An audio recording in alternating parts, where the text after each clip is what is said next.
Boy, we all had Jackie Bradley Jr. fitting in nicely with the Mets, but it looks like they've pivoted elsewhere. Ken Rosenthal keeps getting wind of these things. I keep getting wind of different things that are being discussed. Right. A lot of things being discussed about the New York Mets. Kenny, they add Kevin Pillar. Let's start with that on this Tuesday morning.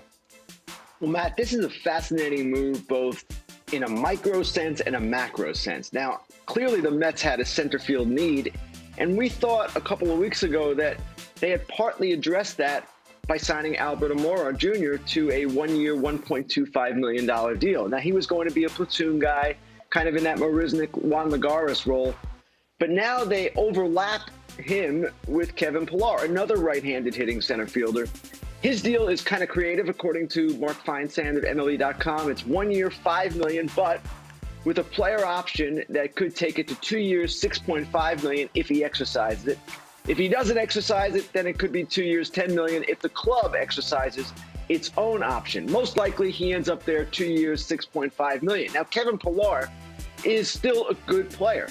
He is someone who hit or had an OPS of about 800 with Boston and Colorado last year. His center field play is not what it once was, according to the advanced metrics, but people still regard him within the game as a pretty good center fielder. But of course, we've been looking for the Mets to do something a little bit bigger in center field. We've been talking for weeks about their interest in Jackie Bradley Jr., and Jackie Bradley Jr. still looked like the best fit, even though he hit left-handed and they're a little heavy in the outfield with left-handed hitters. Jackie Bradley Jr. is the defender that the Mets were looking for, and he has his moments offensively too.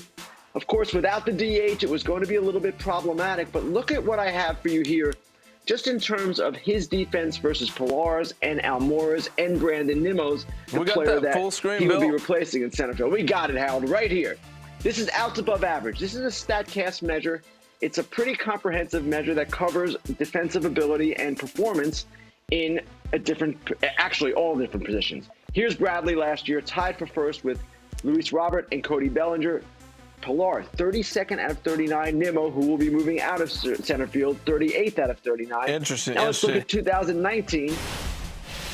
2019, Bradley was 14th, Almora 22nd, Pillar 41st out of 48. So according to the advanced metrics, Kevin Pillar is not the same kind of center fielder that we once knew him to be in Toronto when he was diving all over the place, doing all kinds of amazing things. Now, the lack of a DH was one factor here, I believe, for the Mets, because if they had signed Bradley, then on any given day, without a DH, Dom Smith, Pete Alonso, or Brandon Nimmo would have been on the bench. That's a little bit problematic, though. I don't know that depth is ever a bad thing. But then when we broaden the lens a little bit to see the Mets offseason, they've had a good offseason by many measures. They've signed 9 free agents, and they've traded for Francisco Lindor. You can look at it right here. 9 free agent deals, including Stroman, who took the qualifying offer, Sam McWilliams, kind of an under-the-radar guy, Trevor May, James McCann, Almora down on the list, Pillar, Villar, all these guys. Most of them complimentary players. And remember, guys, at the start of the offseason, the promise of Steve Cohen, the Mets were going to do big things. Well, they made a big trade for Lindor, likely will sign him to a massive extension. But they did not get any of the top 4 free agents. I'm talking about LeMahieu and Springer and Real Muto, and finally, Trevor Bauer. Now, Bauer, they were right there. Who knows what happened at the end? He seemed to change his mind. But after that, I wrote, and a lot of people thought, okay, not so bad. They lose Bauer. Go get Bradley. Go get James Paxton. Do something along those lines. Well, they didn't get Paxton. They didn't get Jake Arrieta. They haven't gotten Bradley. And now, where are they? Well, they're still kind of a questionable defensive team. But in their defense, Jackie Bradley Jr., according to the New York Post, is seeking a significant deal, perhaps beyond 4 years. Now, you look at the history of center fielders in free agency recently, that is not an unreasonable ask for a player of his age, 31. These guys all got big deals, kind of similar. Melvin Upton Jr. was the youngest in that group. That's why he got the 5-year deal. But these deals, for the most part, while you can see where Bradley's coming from, he's as good as any of these guys were at that time that they signed, most of them did not work out too well. Lorenzo Cain obviously can bounce back in his final 2 years, but the others, Didn't really work out. So you can understand the Mets' reluctance if that's what Bradley wants. At the same time, I don't know that they're the team that we really envisioned them becoming at the start of the offseason. Interesting take. Yeah, you could look at it from one of two perspectives. Yep. Either they went out and crushed it, they got Lindor, they got McCann, they got better, or they left some food on the table based on really high expectations. Where do you fall with this? So I think what you're bringing up, Ken, is valid. However, I think if you peel it back a little bit, just with respect to where this club is, and more than anything else, of what they had in the pipeline. And I think there was a concerted effort by the Mets to create a broader roster, if you will. And, quickly, Real Muto obviously was off with the McCann sign. I was okay with that, seeing the dollar amount that you'd have to give to Real Muto. Then you pivot to, as Ken's talking about, do you go get Springer? I think really, Ken, the dynamic of what they have with Dom Smith, a healthy Nimmo, and if you look at his metrics, I know last year was a little squirrely in the injury in 19. He's really solid. Conforto is arguably their best player. Now with Lindor, you would say no to that. And I think there's a little bit of a chess piece game. And I think what this club has done, instead of putting it all in, say, the basket of the center fielder with Springer, they were in on the Bauer thing. I think that disappointed them because you do have a situation with potentially this rotation next year. You don't know if you're getting Syndergaard back. Stroman is going to be a free agent. So there is a rotation issue, and I think that short-term deal for Bauer made a lot of sense. Having arguably the best pitcher in the game, we can argue the DeGrom being the best pitcher in the game. So what they did, they've allowed themselves to create a stronger roster, even including guys that are going to be playing in Syracuse, making money. The Jose Martinez and Jared Eichhoff and Brandon Drury, and they didn't have this. Prior to that, the last couple of years, it was thin at the AA, AAA level. Mm-hmm. So who knows how this plays out? COVID, we still have to deal with that. How much of a roster? We keep praising about how deep the roster of the Dodgers and other teams. This is really the play here. One other factor, Ken, and I like Jackie Bradley Jr., but this is also a left-handed dominant lineup. So, look, Pilar a couple years ago, 20-plus home runs in San Francisco, getting a little older, solid defensive outfielder. But if you're trying to find a spot for Dom Smith, and you want Nimmo in the lineup, and you got Conforto, and you got Lindor as a switch hitter, and McNeil, it's left. So, there is a little bit of a balance there by putting Pilar, somewhere in the bottom of that lineup, I'm sure. As you can see the lineup there. Can you notice the new graphics? Those are not new graphics. That's very fair. It's very fair about the depth of the roster, and it is something they needed to address, and they did a good job of that. I would agree with that 1,000%.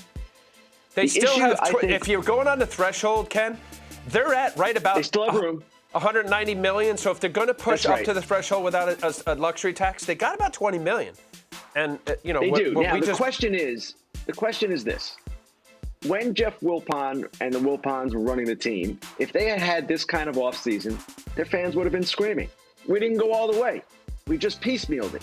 Now, they're deeper, no question about it. But with Steve Cohen coming in as owner, this was not going to be the kind of offseason they had.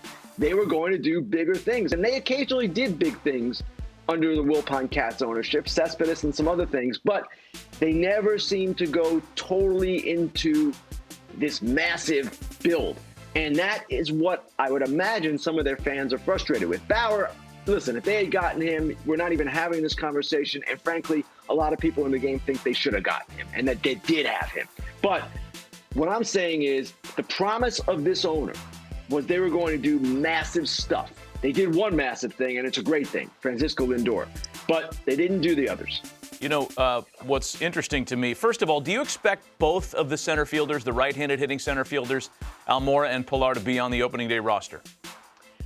I don't know. Almora does have one minor league option left, and he's making $1.25 million. That's a lot of money for us in the real world, but for baseball, the minimum salary is $550. So $1.25 million is not an oppressive number if you're going to send him back to the minor leagues. And to Al's point, this indicates, again, their increased depth. And with Almora and Pilar on the roster, you've got options there. Somebody goes down, you've got another player, somebody's ineffective, you've got another guy to come in and fill that spot. The first thing I thought of, admittedly, when I heard that Kevin Pilar had signed with the Mets is now you've built a roster with both Kevin Pilar and Jonathan VR. And isn't that going to tie our Scotch-Irish tongue in knots all spring and summer long? That'd be like if defensive-minded, light-hitting, Venezuelan-born middle infielder Al Padrique at any point in his career was teammates with defensive-minded, light-hitting, Venezuelan-born middle infielder Fred Manrique. That would have destroyed me every night on the air. Kenny, let's move on. It's funny, Matt, it didn't occur to me. Nicknames. Yeah, that occurred to me very quickly in the game. Let's move on across town. And a former Met, Justin Wilson, who has been signed by the New York Yankees. Tell us about the deal. Well, we don't know the particulars yet. What I'm imagining is that there's going to be a 2-year deal that lowers the AAV because the Yankees have such luxury tax concerns. He's a nice addition for them because they already have the 2 left-handers in the bullpen, but they're late inning relievers, Britton and Chapman. Now they've got Wilson in the middle innings. You see how their bullpen sets up. O'Day is another addition. They've got Chad Green, of course, from the right side. They're still pretty well set, although maybe a little weaker from the right side than they've been in recent years. Ottavino obviously is gone.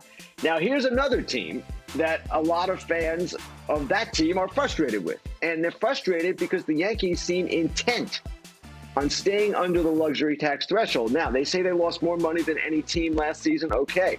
But here they are. They're up over $200 million now in the luxury tax payroll with Wilson. I would guess around 204, 205, with the threshold, the first threshold being at 210.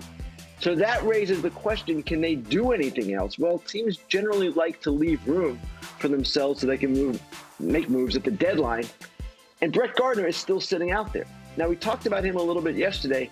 They don't necessarily need Brett Gardner right now. They've got Hicks, they've got Frazier, they've got Judge in the outfield, Stanton is the DH, Tauchman off the bench, Jay Bruce on a minor league contract, who, like Gardner, is a left-handed hitter. But Brett Gardner has spent his entire career with the Yankees since being drafted by them in the 3rd round in 2005. It's going to be really interesting in the days ahead to see how this transpires with him, because right now, guys, I don't see a spot unless they are willing to go over the threshold. They have not been willing to go over the threshold so far, it seems. They've done deals like the LeMahieu deal to make sure they stay under. Now, Yankee fans, their frustration is, why can't we go over? The Dodgers are up about $250 on the luxury tax payroll. But that is the course that they're taking. And if they're taking that course, I'm not sure Brett Gardner fits. Interesting, man. If they don't extend that luxury tax threshold for Brett Gardner, who is a favorite of not only Yankee fans but the front office, then that's a pretty hard line.